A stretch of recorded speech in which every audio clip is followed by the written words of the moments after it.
Wie geht es euch? Gut? Ist ja noch besser. Ja.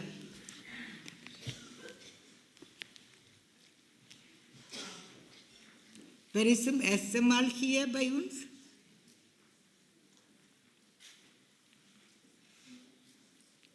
Ja, es sind 10 bis 12 Personen, ja. Schön. Herzlich willkommen in unserer Gruppe, ja.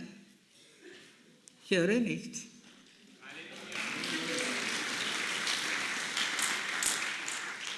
So, wir haben heute schon gehört, dass das ein wichtiger Tag ist. Welcher Tag ist das besonders heute? Es ist ein Sonntag, ja. Und? Fatima-Tag, jawohl. So, und noch was dazu. Was ist noch? Diese Monate? Rosenkranz-Monat. Schön. Wer betet täglich ein Rosenkranz? Bitte melden. So. Und wer betet 3 Rosenkränze? 3? Auch welche? Wer betet 4? Wir hier 2 Ausländer. Und wer noch? Wer betet noch 4? Seid ihr Ausländerinnen? Nee. Ja, es gibt schon viele. Es ist ein wunderbares Gebet. Das lernen wir zu Hause schon als Kinder. Und wir freuen uns, dass wir immer noch auswendig kennen, das Gebet. Ja, das ist Rosenkranzmonat. Und deshalb wollen wir auch über das Gebet nachdenken. In der katholischen Kirche lernen wir schon als Kinder die beiden wichtigsten Gebete. Was ist da drin noch wichtigste? Vater unser und gegrüßt seist du, Maria. Also, wie viele gegrüßt seist du, Maria, betest du einen Tag? Wer will sagen? Einen Tag, wie viel gegrüßt seist du, Maria, beten? Weiß niemand auswendig. Muss zählen erst. Also 52, 50 so? Mehr? Ja, das müssen wir wieder zählen und rechnen, das ist so viel. Vielleicht auch 200 einen Tag. 200. Wenn wir 4 Rosenkranz beten, werden nur über 200. Manche beten nur 10. Und was ist das Wichtigste? Für mich persönlich ist das wichtig, was wir beten. Heilige Maria, Mutter Gottes, bitte für uns Sünder, jetzt und in der Stunde unseres Todes. Amen. Und ich kann vorstellen, Mutter Gottes kann überhaupt nicht es überhören, wenn ich 200 Mal täglich das Gebet bete. Da brauchen wir gar keine Angst haben mehr vor Sterben. Und ich rechne auch jetzt schon, wenn schon 7 in der Geburtstag dabei ist. Also da ist man schon so weit. Das ist bald wieder 80, ja. Also was heißt das? Wir müssen uns immer vorbereitet sein, aber solche Menschen müssen noch besonders vorbereitet sein. Und ich bin so sicher, dass der Mutter Gottes dabei ist, denn beim Sterben. Wenn wir täglich so dieses Gebet sagen, beten. Heilige Maria, Mutter Gottes, bitte für uns Sünder, jetzt und in der Stunde unseres Todes. Amen. Das kann Mutter Maria nicht überhören. Sie hört das. Und was will ich damit sagen? Viele haben Angst vor dem Sterben. Ich war ja als Krankenschwester viele Jahre tätig. Ich weiß, wie das ist. Kurz vorm Sterben beginnt sie haben Angst. Bleiben Sie da, bleiben Sie da. Ich habe immer versucht, dabei zu bleiben. Es war auch für mich selbst viel Gnade habe ich dadurch bekommen. Bei Sterbenden stehen, Hand halten und sagen, jetzt darfst du bald zu lieber Gott gehen. Und ich denke jetzt, und weil die Mutter Maria dabei ist, Sie haben aber keine Angst vor Sterben, oder? Oder? Nein, das glaube ich. Sie strahlen immer noch in ihrer Krankheit, jawohl, so ist es. Also wir haben in unserer Familie auch die Erfahrungen. Das heißt, es war wichtig, wenn 7 Uhr geschlagen hat, alle müssen im Wohnzimmer, wo das ein kleiner Altar ist, dorthin knien und Rosenkranz beten beginnen. Das war so, ohne Ausnahme. Bis Kleinste sitzt dabei und irgendwelche Lalala macht es. Schon irgendwas, aber in der Stille, das ist Gebet für die Kinder. Sie wollen auch nachmachen alles. Und so haben wir gelernt, der Engel des Herrn angefangen und danach noch ein Rosenkranz. Denn die Weihe, ein heiligstes hat Jesus, Weihengebet, jeden Tag. Dann anschließend noch beten wir, heilige Margaritha, erklärt, bitte für uns. Habt ihr verstanden? Ja. Und dann, wo ich im Kloster eingetreten war, bei der Einkleidung, dürfte mir schon sagen, was wir wollen. Aber nicht ganz. Die damalige Oberin hat immer ausgesucht, welchen Namen wer kriegt. Und ich wollte Jetzinda heißen. Warum Jetzinda? Fatima. Und ich wollte eine davon sein, ja. Obwohl ich keine Erscheinung habe. Ich wollte aber Jetzinda heißen. Und dann, aber in unserem Familiengebet wollte ich sagen, Herz Jesus Weihe, das Gebet. Wer betet jeden Tag Herz Jesus Weihe Gebet? Und was beten Sie am Schluss? Beten Sie nicht das. Gleich steht in deutschen Gebetbüchern nicht. Heilige Margaritha Maria erklärt, bitte für uns heißt es. Ein Herz Jesus Weihe. Das ist ein Gebet auch von ihr, glaube ich. Und dann unsere Orden, das heißt, kurz vor der Pfarrfest bekommen wir neue Namen. Nee. Doch, gell? Bitte? Einkleidung, Entschuldigung, bei Einkleidung. Da hat die Oberin damals gefragt, haben Sie einen Wunsch? Sie wollte nur fragen. Ich habe gesagt, eigentlich wollte ich Jetzinda heißen. Dann hat sie gesagt, nein, ich habe einen ganz schönen Namen für Sie rausgesucht. Margaritha.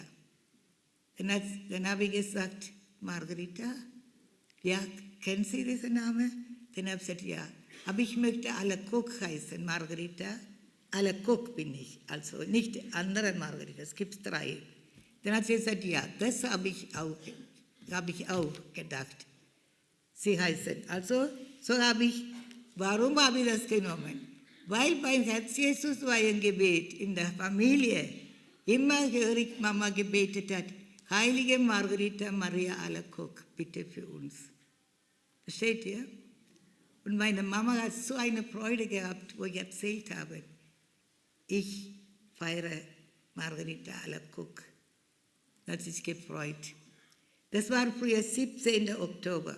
Es war schön für mich, weil mein Papa hatte Geburtstag ab 17. und dann auch meine Geburtstag, ein Namenstag, das war sehr schön. So von weitem zum Hören. Wir waren ja nicht zu Hause. Also deswegen, ich habe auch zum Herz Jesus auch eine besondere Beziehung zu Herz Jesus. Ist auch schön. Ja, und wir haben jeden Tag in der Familie, wenn das Licht angeht, ist Familiengebet. Alle kommen zusammen und beten. Und das gilt auch jetzt noch. Halleluja. Amen. Bei allen Geschwistern wird das gebetet. Das ist, was man zu Hause lernt von Eltern.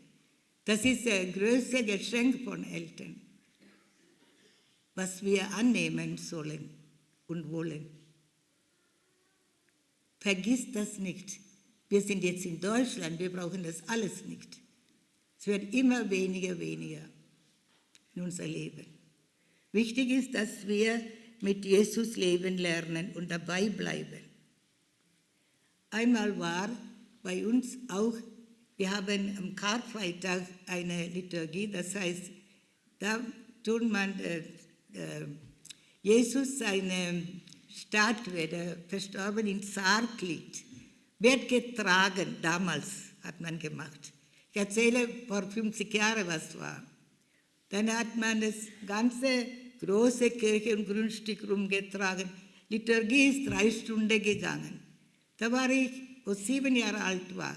Wir sind dann heimgekommen, es war kurz vor Abend, 7 Uhr. Und dann habe ich mich auf eine Couch hingelegt und habe so laut gesagt, Jesus ist gestorben, wir brauchen heute nicht beten. Und das hat mein Papa gehört. Papa hat gesagt, komm mal, Kleiner, her. Jesus ist schon gestorben, aber er lebt ja, das weißt du doch. Ah ja, aber heute ist doch Ausnahme, das ist ein Sterbetag. Wir brauchen nicht beten. Da hat er nicht erlaubt, er hat gesagt, es wird gebetet. Das war so wichtig in unserer Familie. Auch viele Familien in Kerala, das ist 100%ig sicher, auch bei der Schwester Thomas auch, wird immer noch Familiengebet gebetet. Das ist eine, wie hat man, was man von Eltern mitbekommen. Es ist nicht wichtig, große Häuser und Grundstücke geschenkt bekommen.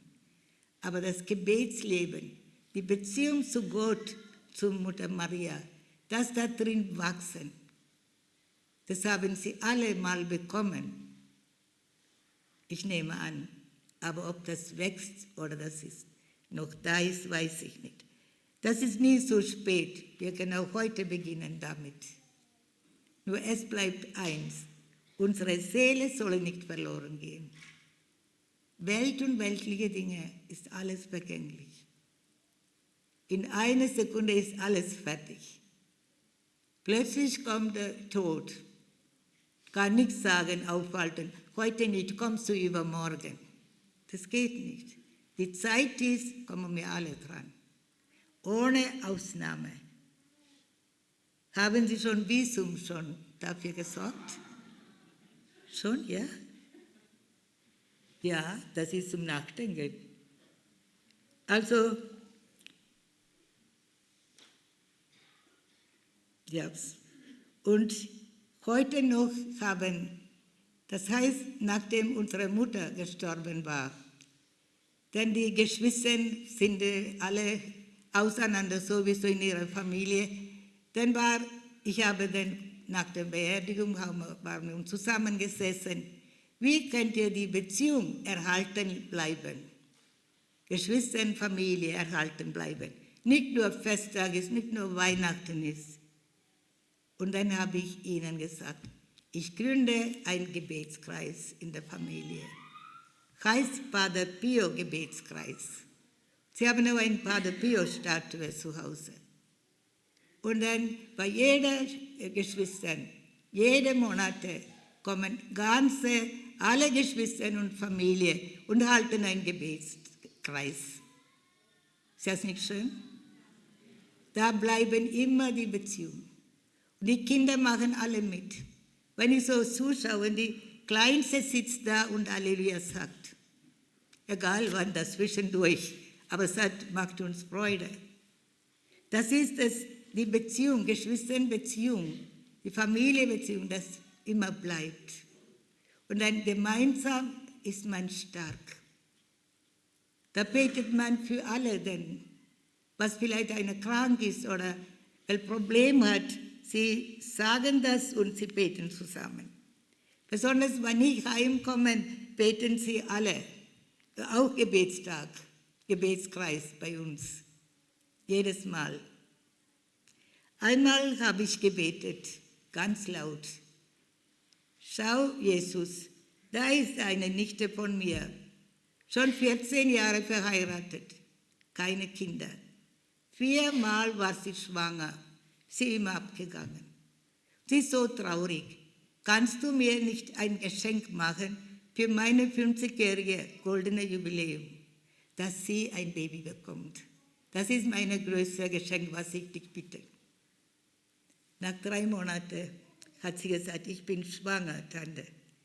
Dann habe ich gesagt, du gehst gleich heim zu deiner Mama und Papa. Bleibst nicht bei deiner Schwiegermutter.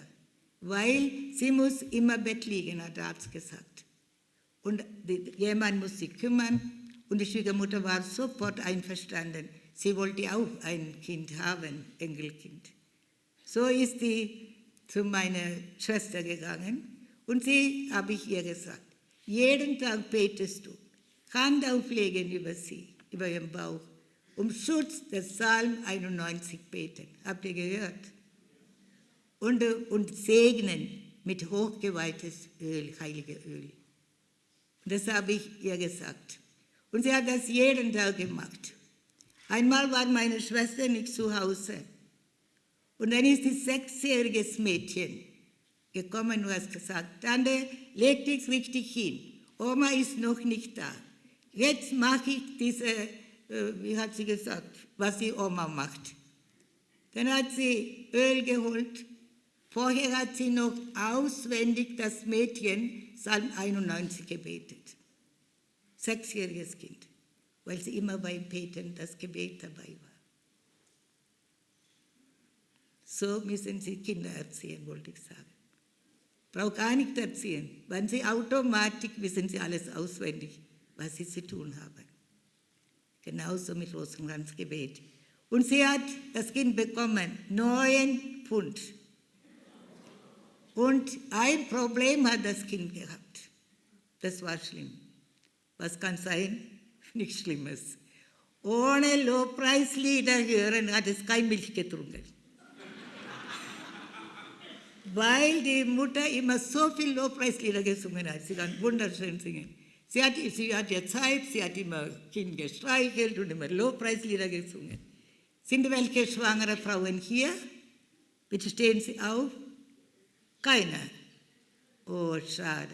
Sonst hätte ich Ihnen ein Rezept mitgegeben. Wo?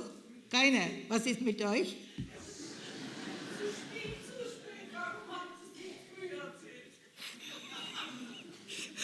Aber man hat doch auch Enkelkinder, kann man doch ihnen auch beibringen das. Es geht doch weiter, ist das nicht schön? Ja, jetzt ist er schon 7 Jahre alt, der Junge. Immer noch geht es um Jesusbild und wenn er ein Problem hat, irgendwas murmelt er. Immer noch, ist ein ganz braves Kind. So können wir die Kinder erziehen, auch im Gebetsleben. Schon im Mutterleib beginnt es. Halleluja. Freuen Sie sich. Ich glaube, Sie sind müde. Sie sind so weit den Weg hergefahren. Bitte 3-mal Halleluja sagen.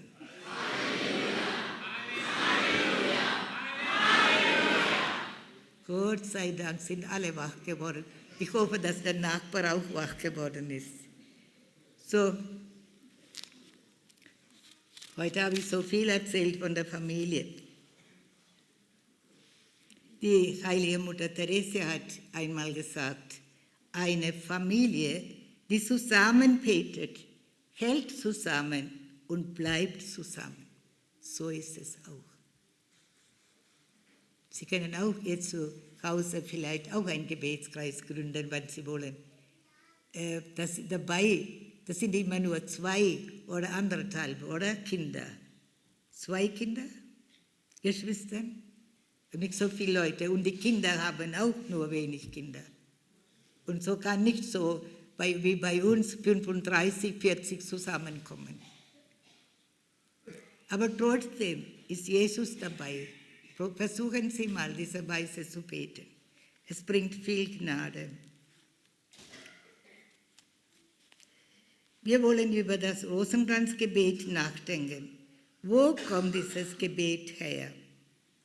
Es wird überliefert, dass die Mutter Gottes im Jahr 1208 dem heiligen Dominikus erschienen ist. Das ist der Gründer des Predigerordens, der Dominikaner. Während er in einer Kirche in Südfrankreich, gut 200 Kilometer von Lourdes entfernt, betete, sagte Mutter Maria zu ihm, dein Werk wird gelingen, halte nur die Leute mehr zum Beten an und erkläre ihnen die Glaubenslehre in recht einfacher, leicht viel verständlicher Sprache. Sie lehrte ihn die Rosenkranz-Geheimnisse und sagte ihm, diese Waffe zu verwenden, um die Anhänger einer falschen Lehre zu bekehren. Habt ihr gehört? Das ist eine stärkste Waffe, Rosenkranzgebet. Und auch Mutter Maria rufen, das ist auch wichtig. Jesus sowieso. Während ich einmal Krankenschwester in der Gemeinde tätig war, war kalt, so 2 Uhr Mitternacht, hat eine Frau angerufen oder ein Mann, seine Frau hat wieder Herzschmerzen, kommen Sie schnell, spritzen Sie, helfen Sie uns. Bin schnell in Auto gesetzt, bin ich gefahren, da war ich vielleicht 30 Jahre alt. Und ich konnte nicht schnell fahren, war Glatteis. Dann sehe ich plötzlich vor mir 3 Männer mit langen Haaren, schiefe Augen, die haben mich angeguckt. Ich konnte nicht fahren, ich war auf dem Weg. Und ich habe laut gerufen, Jesus, habe ich gerufen. Und dieser Moment sagt einer zu anderen, lass sie doch gehen, das ist nur eine Nonne. Gott sei Dank war ich eine Nonne. Und dann wollte ich ihnen sagen, dass Jesus sofort gehört hat, wie das war. Ab dem nächsten Mal, ich bin nur mit einer Mitschwester gegangen. Ich wollte die Schwester nicht stören. Ich bin immer, egal welche Zeit, ich bin weggefahren alleine. Aber dann habe ich einer Mitschwester immer gesagt, ihr müsst mitgehen. Das darf nicht nochmal vorkommen. Also dann 10 Jahre oder 15 Jahre später war ich in Österreich. Da war ein indischer Priester und er hat für mich gebetet. Und dann sagte er mir, Schwester Margaritha, Sie sitzen in einem Auto, ein Volkswagen, damals habe ich einen kleinen Volkswagen gehabt. 3 Männer stehen vor Ihnen mit langen Haaren und schiefen Augen. Dann habe ich gesagt, ja. Und dann, hast du Jesus gerufen? Dann habe ich gesagt, ja. Der kam, dieser Moment ist er gekommen. Dieser Moment. Jesus sagt auch, rufe mich, ich werde dir Antwort geben. Du wirst unfassbare Dinge erfahren. Glaubt ihr das? Ja. Warum wir so wenig Jesus rufen? Oder nicht bewusst rufen? Vielleicht Jesus steht schon da und du gibst nicht mal Antwort. Du hast vergessen, dass du ihn gerufen hast. Gehst weiter. Wieder weltliche Dinge. Aber oft rufen wir Jesus. Glaubt ihr, dass er kommt? Ja. Ist das nicht wunderschön, dass er gleich gekommen ist? Sonst wäre ich, glaube ich, nicht, dass Sie heute hier sitzen. 3 Männer, so eine vielleicht so 42 Kilo oder was war ich nur. Da konnte ich nicht davon weggehen, gerettet werden. Wenn Jesus nicht gekommen wäre, wollte ich sagen.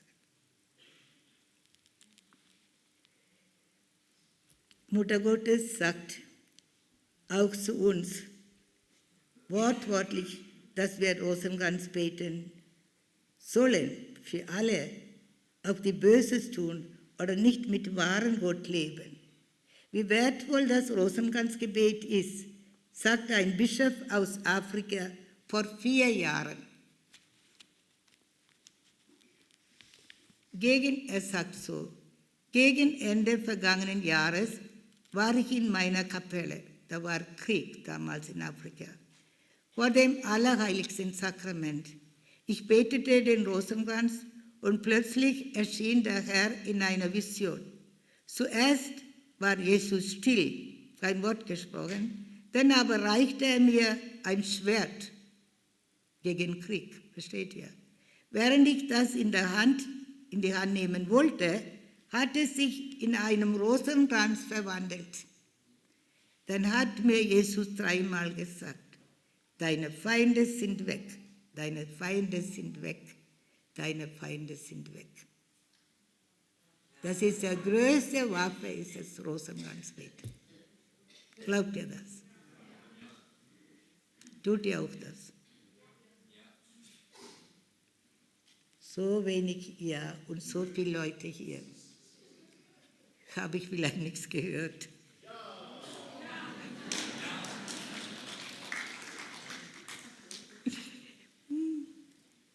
Ja, soweit der Bischof. In seiner Diözese haben sie angefangen, mehr Rosenkranz zu beten. Man konnte Monat für Monat sehen, wie die Macht der Feinde weniger geworden ist damals. Auch in Indien ist die Mutter Maria, eine junge Frau, erschienen. Ihre Familie ist einmal zum bekanntesten indischen Marienwallfahrtsort Belangani gegangen. Das ist weit weg von Kerala. Vielleicht eine ganze Nacht mit dem Bus fahren. Ja, genau, ganze Nacht mit dem Bus fahren. Und das ist, die sprechen in Tamil, das ist nicht unsere Sprache, aber wir verstehen das. Weil viele Leute dort waren, diese kleine, einfache Familie. Eine Frau, ihr Mann, Schwiegermutter, Schwiegervater und ein Kind. Sie haben gedacht, das sind so voll die Kirche. Sie knien ganz hinten, haben sie Platz gekriegt. Da war ein bisschen Platz frei. Haben sich hinkniet und Rosenkranz angefangen. Und plötzlich stand Mutter Gottes mit Jesuskind, das gleiche Statue, aus dem Statue wie rausgekommen wäre, gleiche, ist zu ihr gegangen und mit ihr gesprochen. Aber das hören sie nicht, merken die Leute nicht. Hat sie, Mutter Gottes, ihr einen Rosenkranz in der Hand gegeben. Sie hat gesagt, es war so eiskalt, aber sehr gutes Gefühl, aber voll Rosenduft. Das ist geschehen. Und was sollte sie machen? Eine kleine Altar bauen, eine Statue dahinstellen. Es werden viele Menschen kommen und Rosenkranz beten dort. Es ist so. Das ist passiert vor 15 Jahren. Und ich mit unserer deutschen Gruppe, da waren 2 Gruppen zusammen, über 120 oder Deutsche. Wir sind da hingegangen, weil wir unterwegs waren nach einer Exerzitien.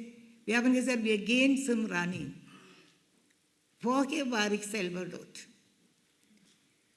Und da war eine Exerzitien, ich sollte mein Zeugnis geben. Ich habe Zeugnis gegeben. Dann ist mir gekommen, Exerzitien fertig ist, ich soll zu Rani gehen.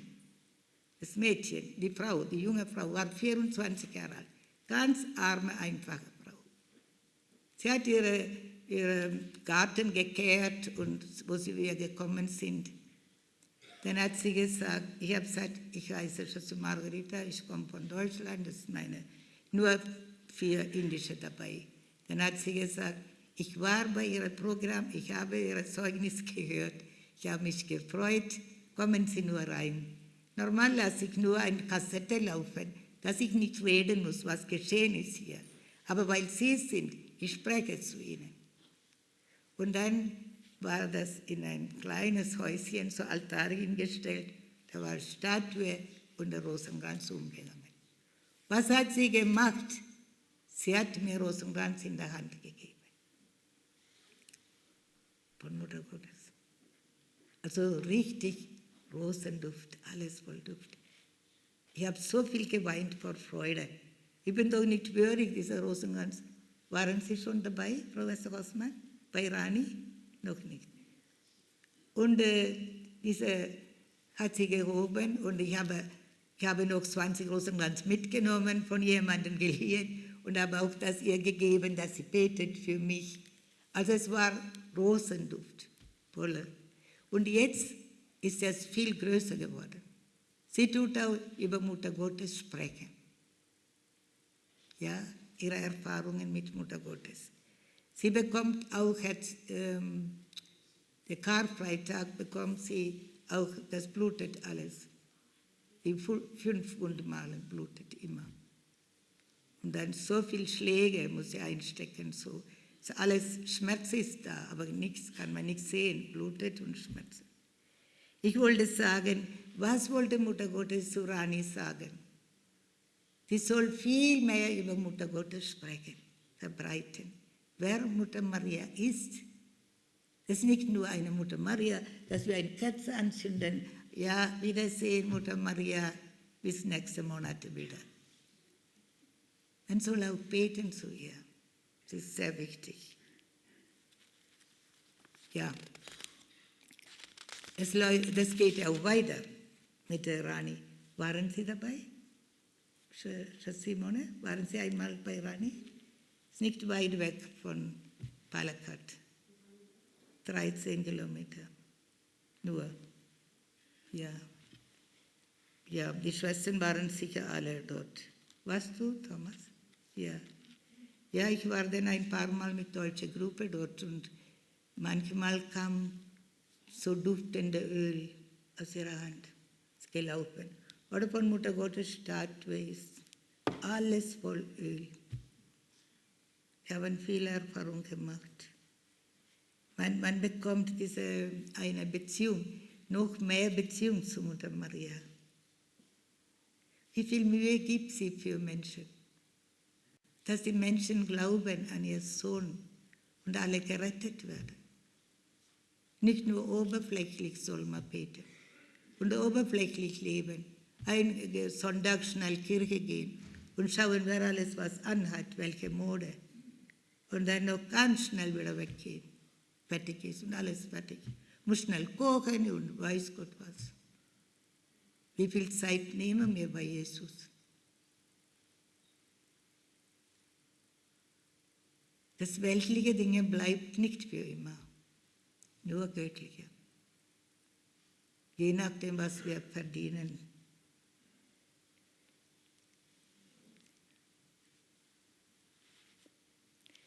Heute ist der 13. Oktober. Sie wissen sicher, dass Mutter Maria bei ihrer Erscheinung in Fatima am 13. Oktober 1917 gesagt hat, ich bin unsere liebe Frau von Rosenkranz. Ich bin unsere liebe Frau von Rosenkranz. Ich bin gekommen, um die Gläubigen zu ermahnen, ihr Leben zu ändern. Gott, der so sehr beleidigt wird, nicht mehr durch die Sünde zu betrüben, den heiligen Rosenkranz zu beten, sich zu bessern und Buße zu tun für ihre Sünden. Wenn Sie ein paar Mal 4 Rosenkranz beten, dann ist Ihnen nicht mehr langweilig oder schwer zum 4 Rosenkranz beten. Es ist ein sehr schönes Gebet. Jedes Wort ist wichtig. Sie brauchen vielleicht in deutscher Sprache zu beten, 1,5 Stunden oder so. Oder ja, so 4 Rosenkranz zu beten. Alle haben 24 Stunden Zeit in einem Tag, oder? In Deutschland auch. Doch. Überall, aus welchem Land wir kommen. Mutter Maria ist von Mai bis Oktober 1917 monatlich einmal erschienen. Insgesamt 6 Monate lang. Am 13. Mai hat sie gesagt, bete täglich den Rosenkranz, um den Frieden der Welt und das Ende des Krieges zu erlangen. Damals tobte der Erste Weltkrieg, schon 3 Jahre lang. Und heute gibt es viele andere Formen von Krieg. Es ist genauso wichtig, dass wir auch gemeinsam in der Familie Rosenkranz beten. 13. Juli hat sie noch eine Anweisung für das Beten des Rosenkranzes gegeben. Wenn ihr den Rosenkranz betet, dann sagt nach jedem Gesetz, was denn?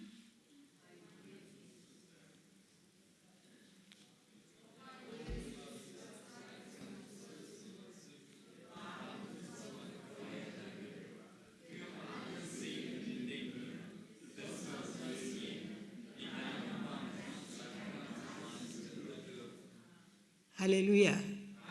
Sehr schön. Beten Sie ganz bewusst, ja? Ja, da brauchen wir keine Angst mehr haben. Wir sagen alles zu ihr, zu Jesus. Oh mein Jesus, verzeih uns unsere Sünde. Wenn wir das wiederholen so viel mal, Wie kann Jesus das überhören? Er verzeiht unsere Sünden. Das heißt nicht, dass wir nicht beichten gehen brauchen. Nicht, dass Sie meinen, da beten wir ein paar Mal, brauchen wir nicht beichten gehen. Die Schwester hat ja das so gemeint. Nein, das ist zusätzlich ein bisschen mehr davon. Bewahre uns vor dem Feuer der Hölle. Gibt es Hölle? Ja. Echt? Ja. Nachdem wir im Haus Raphael bekommen haben, hat der Bischof seinen Sekretär angerufen. Wir sollen mal einmal zu ihm kommen. Bischof Diva. Habt ihr gehört? Habt ihr gekannt? Das war wie ein Vater für mich. Der hat uns eingeladen, ich soll kommen. Schwester Kiliana, Frau Doktor und ich, wir sind zusammengegangen. Kaum waren wir bei ihm, fragte er mich, Schwester Margaritha, haben Sie einen Vortrag über Teufel gesprochen? In dem gleichen Ton habe ich gesagt, gibt es keinen Teufel? Er hat so gemacht, machen Sie nur weiter. Halleluja. Das war für mich wie ein Vater. So nett und alles. Der muss so schnell sterben. Ja, und dann ich habe immer über Teufel gesprochen. Er hat mir jetzt, das heißt, wenn das gekommen ist, Zeit ist, im Vortrag, er hat gesagt, da liegen 2 Briefe, Beschwerdebriefe, weil Sie über Teufel gesagt haben. Dann habe ich ihn gefragt, gibt es keinen Teufel? Dann hat er so bei mir Schulter geklopft, machen Sie weiter so. Halleluja. Später, ob ich die Freiheit gehabt habe oder habe, weiß ich nicht. Aber ich sage immer noch, weil das Wort Gottes ist. Ja.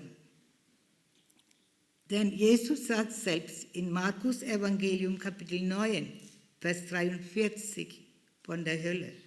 Wenn dich deine Hand zum Bösen verführt, dann haut sie ab. Es ist besser für dich, verstümmelt in das Leben zu gelangen, als mit 2 Händen in die Hölle zu kommen, in das nie erlöschende Feuer. Das muss man öfters lesen, diese Stelle oder solche Stelle. Jesus und Maria wollen nicht, dass irgendein Mensch in die Hölle kommt. Und deshalb, es ist wichtig, dass wir auch Gebetsleben festhalten. Wir lesen in 1. Timotheusbrief 2,4. Gott will, dass alle Menschen gerettet werden und zur Erkenntnis der Wahrheit gelangen. Alle Menschen ohne Ausnahme. Wollen Sie alle gerettet werden? Ja. Und Sie alle in den Himmel kommen? Ja. Die Männer gucken mich auch so an. Es ist was Schönes. Aber da gibt es kein Fernseher, kein Fußball, nichts. Wollen Sie trotzdem? Ja.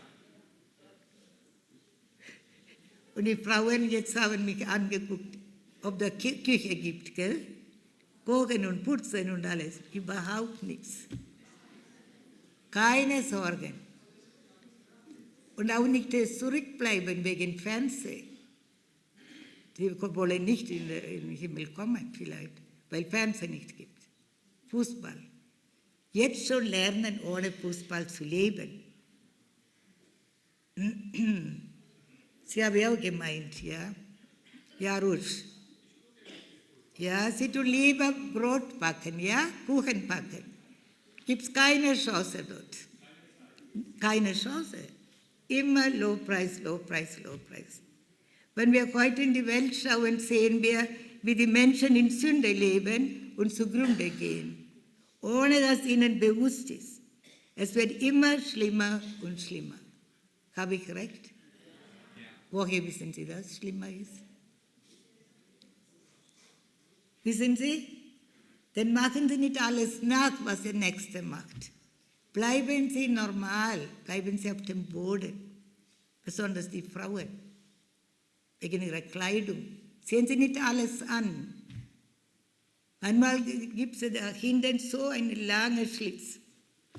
Sie sind so fromme Leute, manche davon, die anziehen diese Weise. Und knien sie da vorne, dann geht das Ganze nach oben, der Schlitz auf. Die Männer knien beide Seiten. Stell sich mal ein Bild vor. Eine Übersetzerin bei Hunden, vergesse ich nie. Es war über 90 Priester. Das war die von Befreiungsdienst. Juliane und ich, wir waren auch dabei. Wir waren hinten gesessen. Und eine Frau, die übersetzt hat, eine ganz liebe, nette Frau. Sie hat mit Mode überhaupt nichts zu tun. Ich kenne sie, ich habe sie so nicht gekannt, diese Weise. Aber sie war vorne, der Engländer hat gesprochen und sie ist zurück und hat sie Kniebeugung gemacht. Dann habe ich so gemacht, weil das länger geschnitten war hinten. Und dann habe ich gedacht, oh je, habe ich gemeint, das alles sitzen hier, die Priester. Dann sagt der Engländer, kommen Sie noch einmal, ich will Ihnen noch was sagen, zu übersetzen. Ist sie wieder, dann habe ich gedacht, jetzt wird sie wieder hinknien, wieder gleiche Bild. Schrecklich war das für mich. Ich konnte ihr nichts sagen. Später war sie bei uns zum Übersetzen. Dann habe ich gesagt, leise ein Zimmer mitgenommen. Wir verstehen uns sehr gut, aber ich will dir helfen. Siehst du diese solche Röcke nicht mehr an? Oh je, sie hat angefangen zu weinen. Dann habe ich gesagt, warum weinst du denn? Ja, ich bin jetzt so dankbar. Ich habe 3 Röcke davon. 3 Röcke. Und warum haben Sie denn dort nicht gesagt? Dann hat sie gesagt, ich habe keine Chance. Das Programm war fertig, was soll ich Ihnen noch sagen? Ohne zu wissen, machen Sie Dummheiten. Ich wollte sagen, bleiben Sie doch normal, auch beim Kleidungen.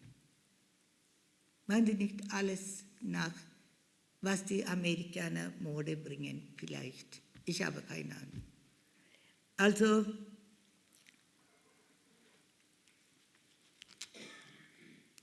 wir sind Mädchen gekommen von Indien, erst einmal 1960, und wir waren nie draußen, immer nur drin, die meistens, Garten und alles, aber wir haben Heilige Messe, Beichtgelegenheit, wir haben alles hier. Höchstens, wenn jemand krank ist, wir werden mitgenommen ins Krankenhaus oder so. Und wir haben aber was gemacht, wir Jüngere. Also, ich war ja auch mal 20, oder? Und dann haben wir durch Fenster geguckt, wie die Leute in die Kirche gehen. Dann haben wir gesehen, alle Frauen, lange Haare, aber hochgesteckt und lange Rock mit Falten. Und eine Bluse, so weite Bluse bis hier Ärmel. Und mit Mann, Ehemann zusammen. So sind sie Kirche gegangen. Dann habe ich gesagt, die sind alle so schön und ordentlich angezogen. Warum macht ihr so? Nicht. Nicht so wie ihr damals, gell? Wollen nur kurz vorbei. Und was ist passiert? Wir haben gesehen, wie ordentlich war. Und schaut ihr mal heute zurück. Auch, Gott sei Dank, heute war ein bisschen kalt, sind sie alle so richtig ordentlich angezogen. Eine machte gleich so zu, es macht nichts, ist gut, sehr schön. Aber denken Sie mal einfach nach, wie viele Männer wir zum Sünde führen.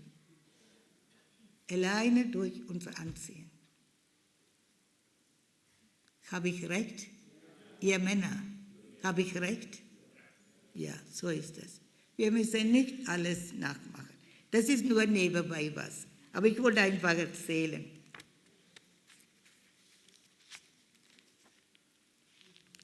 Vor 50 Jahren konnte man sich das gar nicht vorstellen, dass die 10 Gebote nicht halten wollen.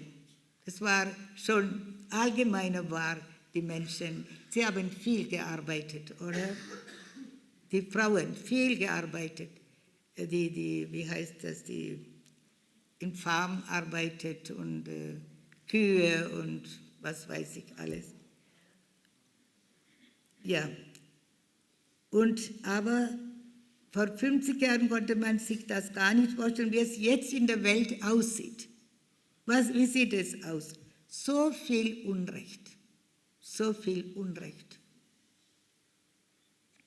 Viele unschuldige Menschen werden einfach getötet. Jeden Tag kommen schreckliche Nachrichten, dass die Menschen sterben, was man gar nicht glauben kann. Warum wird getötet so viele? Die selbst sind unzufrieden, nicht nur durch Naturkatastrophen, auch durch Terror. Und deswegen ermahnt Mutter Maria ihre Kinder immer wieder zum Rosenkranzgebet.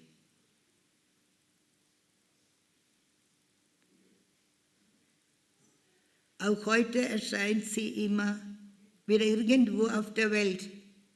Und unter anderem sagt sie, wie wichtig das Rosenkranzgebet ist. Wie wir auch lesen in der Heiligen Schrift, wenn Sie darüber nachdenken, wissen Sie mehr, wie wichtig das Gebet ist. Gegrüßt seist du, Maria. In der Bibel geschrieben steht zum Beispiel, wir lesen Lukas Evangelium, Kapitel 1, Vers 28, was der Engel zu Maria sagt. Sei gegrüßt, du Begnadete, der Herr ist mit dir. In Vers 42 sagt Elisabeth zu Maria, gesegnet bist du mehr als alle anderen Frauen und gesegnet ist die Frucht deines Leibes. Genau mit diesen Worten der Heiligen Schrift beten wir das Gebet, gegrüßt seist du, Maria. Wir lesen 1. Timotheusbrief 2,4. Gott will, dass alle Menschen gerettet werden und zur Erkenntnis der Wahrheit gelangen. Wenn wir heute in die Welt schauen, sehen wir, wie die Menschen in Sünde leben und zugrunde gehen, ohne dass ihnen bewusst ist. Es wird immer schlimmer und schlimmer.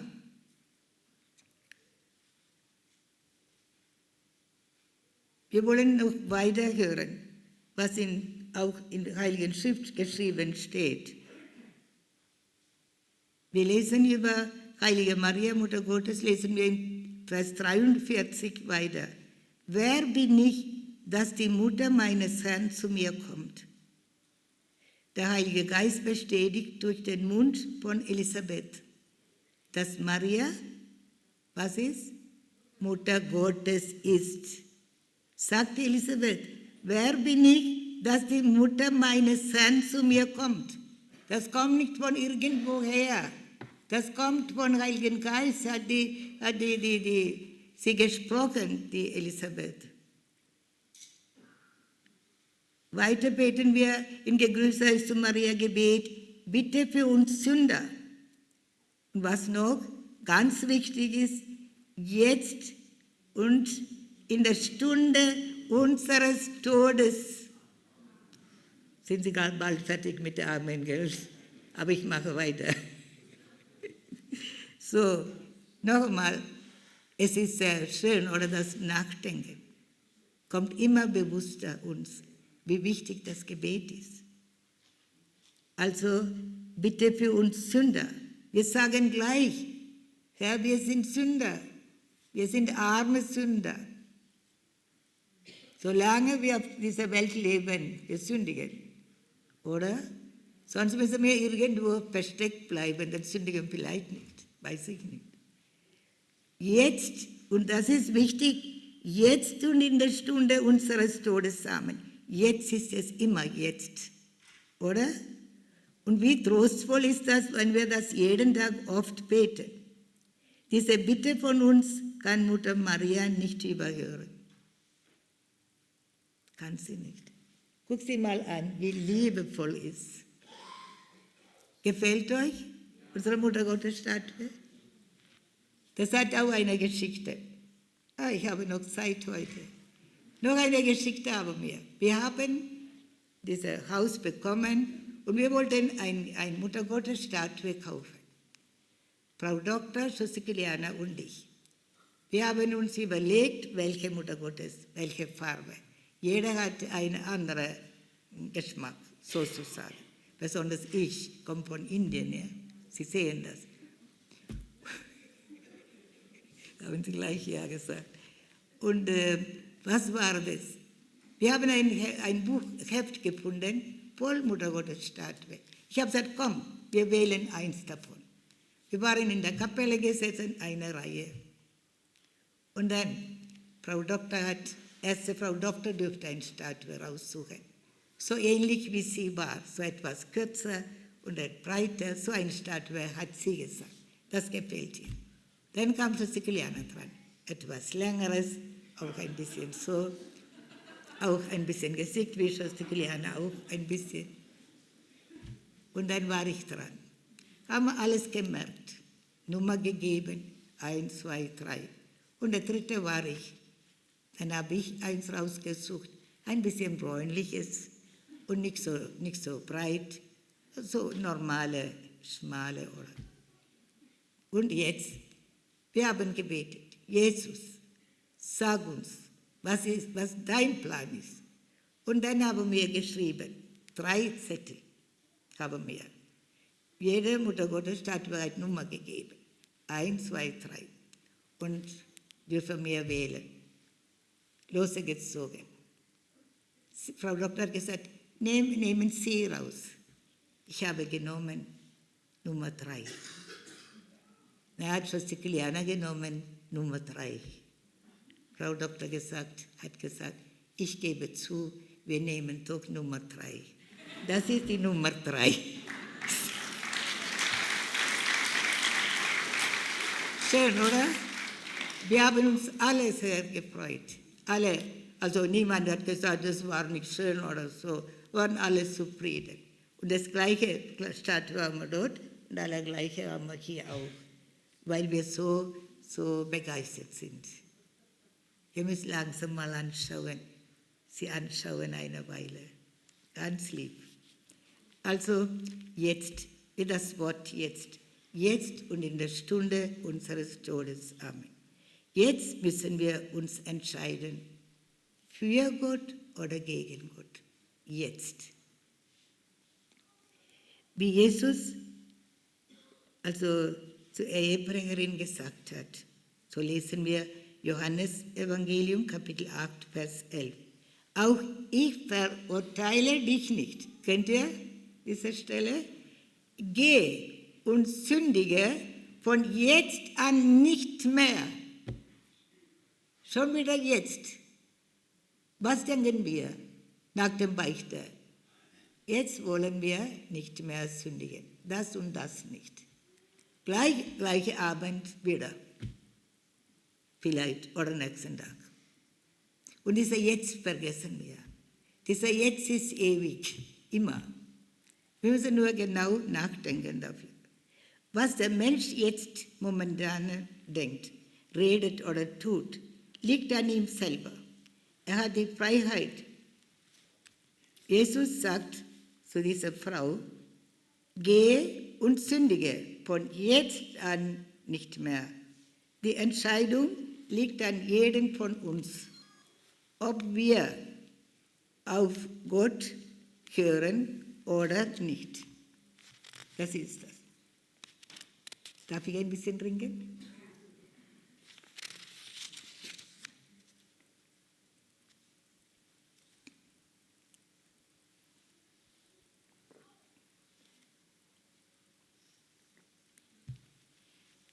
Also bei einem Exerzitienprogramm in Ungarn war ein studierter Mann, der ganz traurig und unglücklich war.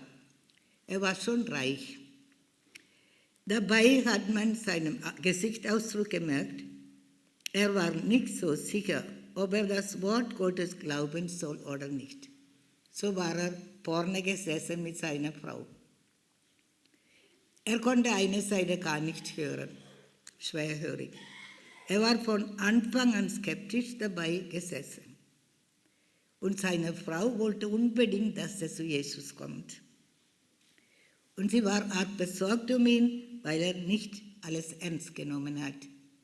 Nicht einmal gelächelt, wenn ich was Spaß gesagt habe. Er konnte nicht. Einmal hat seine Frau mir über ihren Mann gesagt, er kann nicht lachen. Er ist ein verletzter Mensch. Aber nach dem Beichte hat er angefangen, mit uns zu lächeln. Das war so große Gnade, was er erfahren hat. Der war so vorbereitet für die Beichte, was der Beichte ausmacht. Und was ist passiert? Man hat gemerkt, dass er eine gute Beichte abgelegt hat und dadurch viel Freude bekommen hat. Er hat selbst uns gesagt, schon bei der Beichte habe ich ein neues Herz bekommen. Normal kriegt man am 3. Tag neues Herz bei unserem Programm. Das Gebet meine ich. Wir sehen hier, bei der Beichte hat er sich sicher entschieden, dass er sich ändern und von jetzt an nicht mehr in Sünde leben will. Nach dem inneren Heilungsgebet hat er Zeugnis gegeben, dass Jesus ihn auch körperlich geheilt hat. Vor 9 Jahren wurde ich, er sagt, an einem Tumor am linken Ohr operiert und deshalb habe ich nicht mehr gehört auf diesem Ohr. Als ich im Geist geruht bin, habe ich die Wärme gespürt in mein Ohr. Dann konnte ich plötzlich wieder hören. Jesus hat mich geheilt. Er war einmal, nach einem Jahr später war er bei uns. Wir haben ihn fast nicht gekannt. So eine Ausstrahlung, das gilt besonders für die Frauen. Man kann schön werden, wenn man mit Jesus lebt. Schöner werden. Da brauchen Sie kein Lipstick, kein Creme und alles, keine Farbe und alles nicht. Leben Sie mit Jesus. Sie werden nicht so schnell älter, wie Sie wollen. Das können auch die Männer durchführen, je nachdem. Gucken Sie gegenseitig an. Nachdem Sie Wort Gottes gehört haben, vielleicht haben Sie Freude? Haben Sie Freude? Ja. Ich habe gemeint, das sind alle Schwerhörige. Heute Abend müssen wir für alle Schwerhörige beten. Also,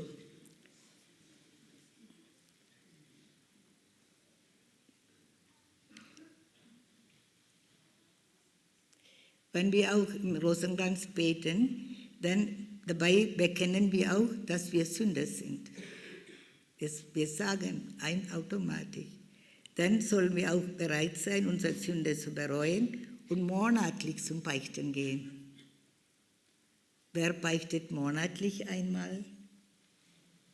Oh, wie schön. Die anderen beichten jede Woche, oder? Kann sein. Wissen Sie, wenn Sie lachen, wenn Ihr Nachbar wach. Deswegen sage ich irgendwas zum Lachen. Schauen Sie, ob der Nachbar wach ist. Sehen Sie? Ja, Sie lächeln auch dabei. Sehr schön. Das kann man zwischendurch mal machen. Also, dann sollen wir auch bereit sein, unsere Sünden zu bereuen und monatlich zu beichten gehen. Manche haben viel mehr Sünde. Sie gehen alle 2 Wochen beichten. Wer geht alle 2 Wochen zum Beichten? Ich auch. Es gehen die Sünderinnen, ne? Halleluja. Schön. Und dann sollen wir auch bereit sein, unsere Sünden zu bereuen und monatlich zu beichten. Und wir werden nicht nur erinnert an unsere Sterbestunde. Wir dürfen sicher sein, dass die Mutter Maria auch dabei ist und für uns Fürbitte hält. Da bin ich 100%ig sicher. Seit ich mir Mühe gebe, ganz bewusst Rosenkranz zu beten, denke ich immer dabei, wir brauchen keine Angst haben vor dem Sterben. 100%ig nicht. Denn Mutter Gottes ist dabei. Glaubt ihr das? Ich glaube fest dran. Der heilige Johannes Bosco hatte 19 Jahre nach dem Tod seines Schülers Dominic Savio einen Traum. Habt ihr schon mal gehört? Dominic Savio, der ganz junge Heilige. Wir haben zu Hause viel mal gelesen, Dominic Savio, weil, wo wir Kinder waren, die Mutter hat immer so Geschichte oder so die über Heilige vorgelesen. Dominic ist ihm eines Nachts erschienen und Don Bosco hat ihn unter anderem gefragt. Also Don Bosco hat eine Erscheinung von Dominic Savio. Was gab dir, dann hat er gefragt, was gab dir denn in deiner letzten Stunde Kraft? Ja, letzte Stunde, was hat Kraft gegeben bei seinem Sterben? Das sagte Dominic. Was mich im Sterben am meisten stärkte, war die Hilfe der machtvollen Mutter des Erlösers. Wollt ihr jetzt mehr Rosenkranz beten oder nicht? Halleluja! Wer will mehr Rosenkranz beten? Da hinten hören Sie schlecht, glaube ich, deswegen tun Sie nicht melden.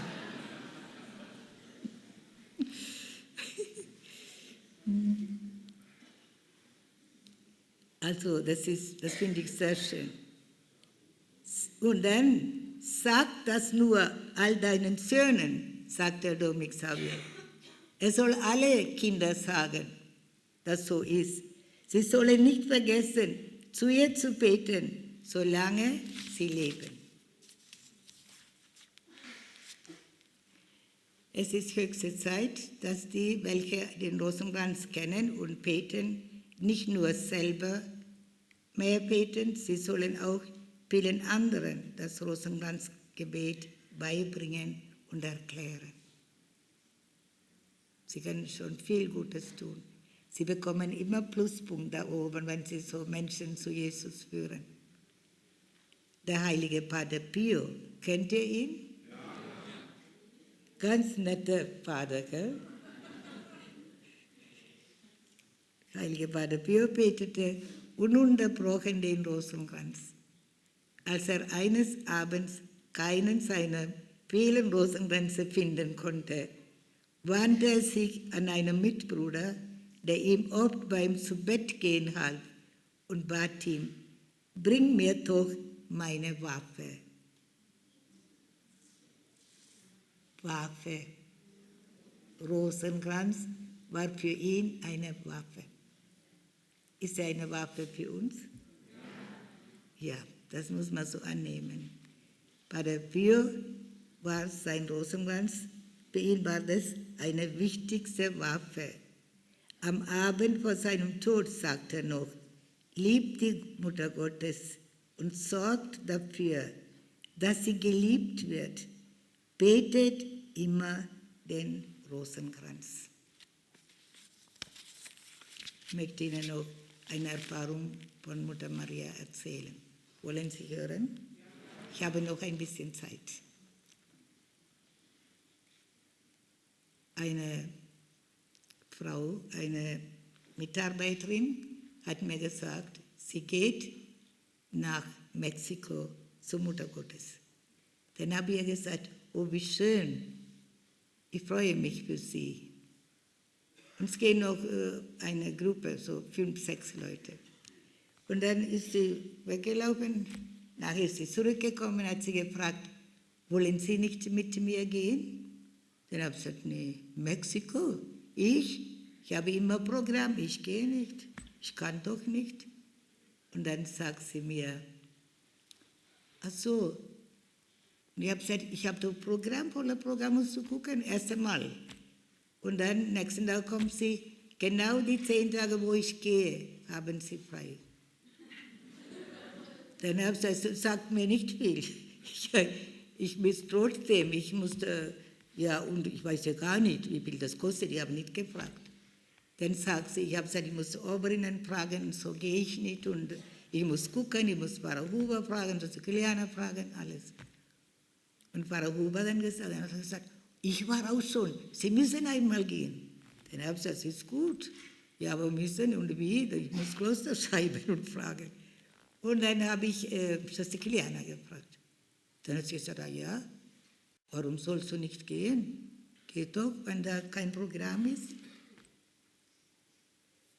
Lieber Gott hat schon vorher gewusst, bevor wir unser Programm geschrieben haben, da musst du 10 Tage freilassen. Das ist mir nie passiert. 10 Tage einmal durch frei. Kein Programm. Ich meine, wir haben schon Arbeit, aber Programm nicht. Und dann habe ich natürlich, Jesus, wenn du willst, du musst selber unsere Oberinnen sprechen. Und Jesus hat rechtzeitig gesprochen zu ihnen und Mutter Gottes hat geholfen, bin ich hingegangen. Aber ich war vorher bei einem Doktor.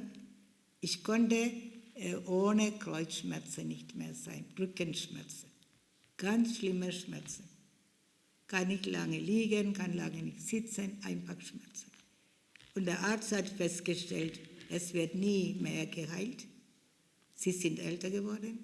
Sie haben viel zu viele Menschen von dem Boden hochgetragen, ins Bett gelegt, was weiß ich alles, in der Nacht, was immer passiert. Wenn man alleine ist als Krankenschwester für den ganzen Ort, da hat man viel zu tun. Und ich habe das gerne gemacht. Aber er hat gesagt, diese Nerven, das Knochen reibt bei Nerven und das ist jedes Mal bei Bewegung. Es gibt keine, ich kann spritzen, alle 3 Monate wieder spritzen da rein. Ich habe gesagt, bauen Sie nicht spritzen, ich halte aus. Und diese habe ich ihr gesagt, dieser Frau, wissen Sie, ich kann nicht so lange sitzen. Ich will nicht gehen. Ich habe Erlaubnis, aber ich will nicht. Dann hat sie mir leise gesagt, wir fliegen Business Class. Business Class.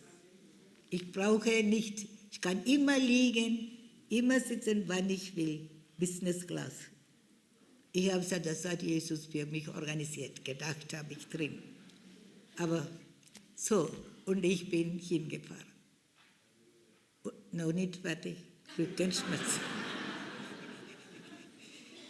Und ich bin weitergegangen und dann, diese Straße war nicht so gut. Business Class war gut und Hotel war gut, aber Straße konnte die Frau nichts ändern. Das war so.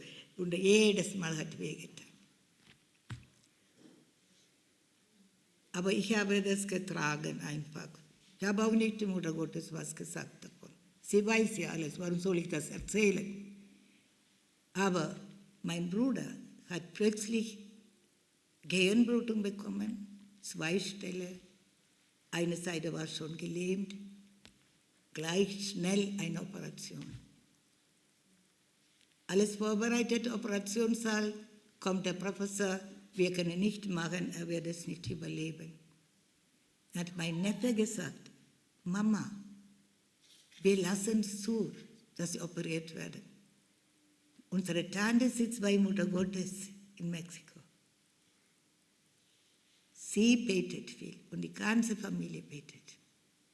Und dann ist er operiert worden. Und sie haben gedacht, jetzt kommt der Doktor und sagt, er lebt nicht mehr. Dann kamen die Ärzte lachend. Alles ist sehr gut gelaufen. Sehr gut. Und dann hat er gesagt zu mir später, weißt du, nach dem OP, wo ich wach war, habe Augen aufgemacht, Jesus hat mir so gemacht. Ich kann nur sagen, ich war 6 Stunden bei Mutter Gottes gesessen und ein bisschen Traubenzucker in meine Tasche, dass mein Zucker nicht runtergeht. Aber ich habe immer gebetet, immer gebetet. Ich habe gewusst, Mutter Gottes macht es. Halleluja. Halleluja. Habe mir nicht ein wunderbarer Gott und auch Mutter Maria immer mit großem Vertrauen dürfen wir beten. Eins vergiss nicht, dein Wille soll geschehen, nicht mein Wille. Und was ist passiert? Mein Schmerzen ist für immer weg.